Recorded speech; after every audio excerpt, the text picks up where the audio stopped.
So welcome to the Expat Focus podcast.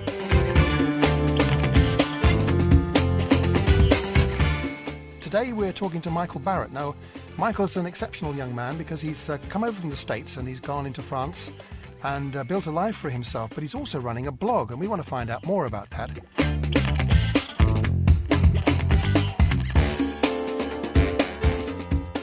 Hello, Michael. Hello, Peter. How are you? I'm doing fine, thanks. And we were sort of early evening here in the UK, and of course you're sitting in Paris now, and I was expecting you not to be in Paris, but somewhere else for some reason. This is true, yes. I recently found a job in Paris at a PR firm, and after studying for grad school in Grenoble for 2 years. So I moved here in July. What actually made you want to go to France in the first place?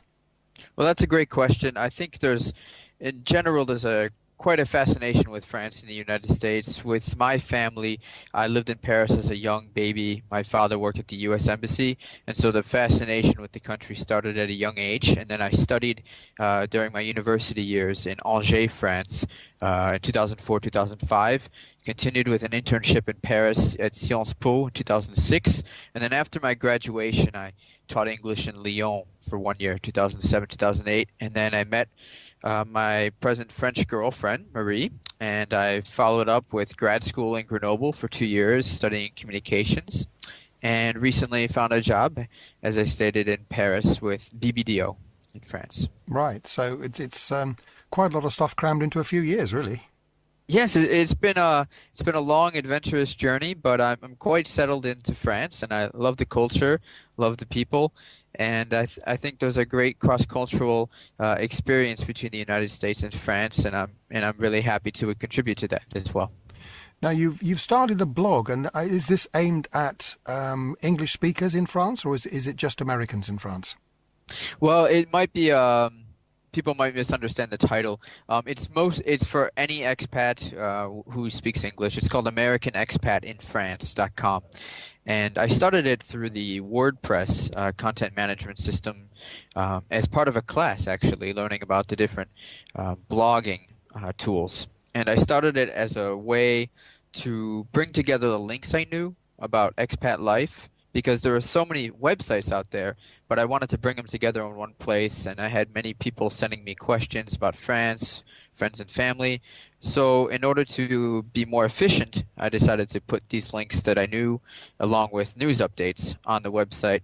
I named it American Expat in France just because I happen to be American, but it's open to everyone. Right. So, I mean, as a blog, what do you offer? What sort of readership are you going for? Well, I'm going for, in terms of targeted readership, any expatriate, either established or interested in moving abroad, so a potential expatriate. Learning about France specifically. I also put up Europe-related news. So what it is a resource that brings together links on studying, working, interning in France, as well as travel in France, as well as banking, investment, and taxing in France. It's mostly a link forum. And then I have news related to France-related issues. So I try to put up a posting maybe 4 or 5 times a week, and people can get a newsletter once a week. And so what it is not so much commercial, but it's more informative. Right, so it's sort of a support pack in a sense for those people who are moving over and need to know stuff. Exactly, and people can email me. I'm very open to exchanges. I put my email address on the website, and I have often people who email me with certain questions, and then I can direct them to the information that I know. Right, now, following that line of questioning, really, what's, in your view anyway, the most important thing for an English speaker to look at if they're moving to France? Well, I think there's a variety of things. It's hard to pinpoint one specific topic. I'd say it's very essential to know at least some of the language. If you don't know French before moving here, it's very important, as you will see when you move to France. It's an essential part of life. And so learning the language not only opens up doors for you personally and professionally, but it also gives insight into the culture here. So I think learning the language is vital, as well as learning about the history of France. and also learning about taxing, banking, investment opportunities here, because working in France is quite different from working in another country, as it happens with the United States, and so very much studying the system can be very helpful to preparing your expat adventure in France. It is an extremely difficult act, let's face it, to actually get a job in France when you're competing with French people. This is true. In general, as a European, Europeans can actually, with the cross-border agreements with the Schengen visa and the European Union, it's quite easier for Europeans to get a job in France, as long as provided as that they speak French. Speaking French is essential for getting a job here, with notable exceptions if you have, for example, IT skills, if you're an engineer, because of course people do speak English in France, but they very much appreciate and most often require some French language skills. Now, on the other hand, as an American, it can be difficult to get a job in France. The saying goes is that they have to justify why you are a better candidate for a position than every European. And so Americans have that against them. Yeah. But as I can prove, I was able to find a job, specifically in PR. So I was lucky to do that. If you persist, if you look into your networking opportunities and you keep your drive focused, generally you can find something, but it can be difficult. Yeah. Now, you've got a French girlfriend, so I guess you're fairly well into the culture of the land. So what kind of differences have you noticed between the two lands? Well, it's true that being with Marie has and learning more about the French culture through her and her family and my friends here have opened up doors for me and opened up my eyes into various differences, such as the space and time aspects between the United States and France. So, in the U.S. and I think you could say the U.K. as well, Anglo-Saxon as they like to say, we're very focused on being on time, being punctual to meetings. In the business world in France, that's in general true, but if you're late by 5-10 minutes, it's not considered very serious. So I think there's this monochronic and polychronic difference that you see between the cultures. The sense of personal space, a bubble, is very important in the United States, whereas here in France, they're more comfortable in getting close together. And I think these are just two of the biggest differences, not to mention the work-life balance. In the U.S., we say we live to work, and in France, they work to live. But I don't know. There are nuances between the generalizations, but I do think you see certain patterns that contribute to the stereotypes that we do here. Okay. Now, in your case, you spoke French, I guess, when you arrived in France, did you? I did. Now, what happened was when I studied in Angers in 2004, I had a certain level of French, but mostly written in reading. That was really the year where my spoken French dramatically improved living with a French family. And in order to improve your French, you need to get out there, not be afraid to make mistakes, because you will make mistakes, and to get out there, make friends, and meet locals, and learn the language like that, because that's really the best way to learn. And it's been proved over the past few years. Of course, you make mistakes nowadays, but you improve every day. But you have to keep it up. That sounds like, yeah, it is the challenge. I think we hear it very often, yeah. So that would be probably one of the most challenging things you had to deal with then, was to actually get your language and then step outside the door and meet people and improve. Exactly. And I have to say that before coming to France, even though I was a bit extrovert, I had friends. I was also I play guitar and write songs, so I have an introverted side of me. So I had to get out there, meet people on my own initiative, because sometimes people can be frustrated in France because they feel like the French don't come towards them to introduce themselves, and you see that very often. And what you have to do is get out there and make the effort to meet people. And then, in general, they'll be more welcoming, and especially if you show an effort to learn the language and learn more about the culture.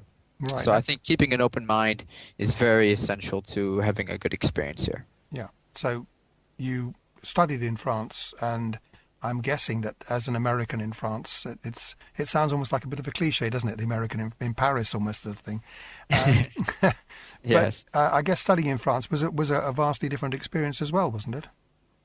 Well, that's a good question. I think in the United States, for example, university professors are, depending on the class size, of course, but in general are more approachable.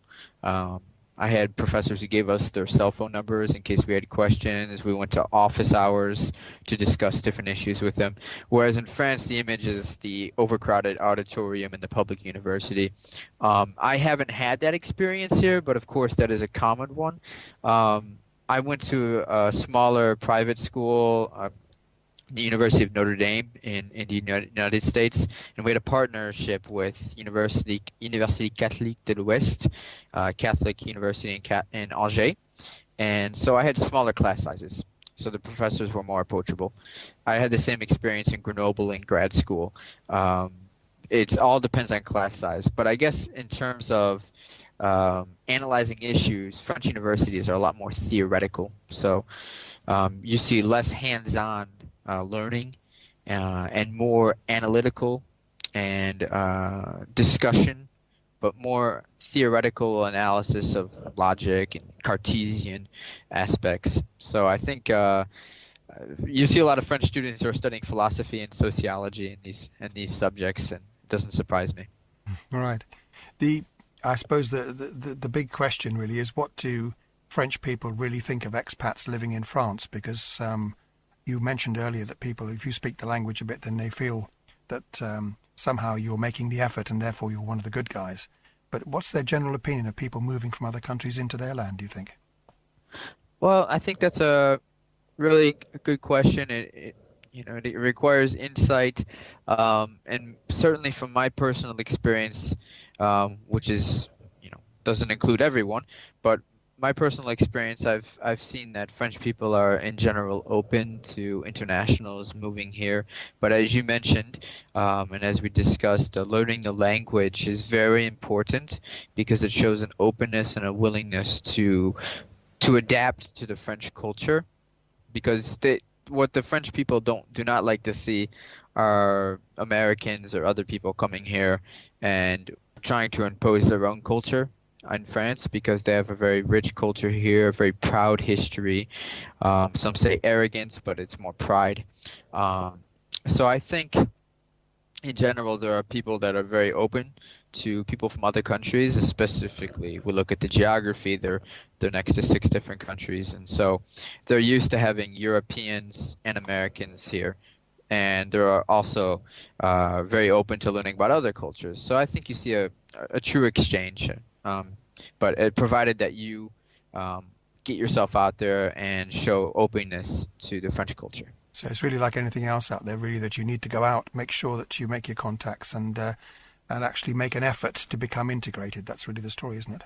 Exactly, yeah, and learning more about the language and not sticking to stereotypes, not being afraid to take bold steps.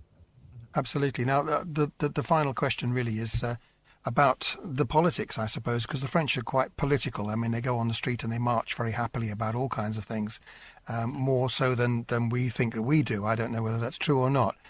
But Yeah. other political problems, because, I mean, we've talked about all the problems that you might have as an individual, but just because of your nationality, has there been anything out there to do with that has set people off, perhaps to something to do with the Iraq War or what's happening in the Middle East generally? But that's a really very interesting and current question, because I think there's an ongoing exchange of debate between the two countries, amongst other countries as well, about American politics and American foreign policy decisions. I've learned a lot about the United States living abroad, actually. And learned even more about my own country, teaching English, for example, because I had a class of maybe 30 students, and as the unofficial representative of the U.S. in that class, I would always get questions about my country, its politics, its culture, and so it gave me an outsider perspective of my own country.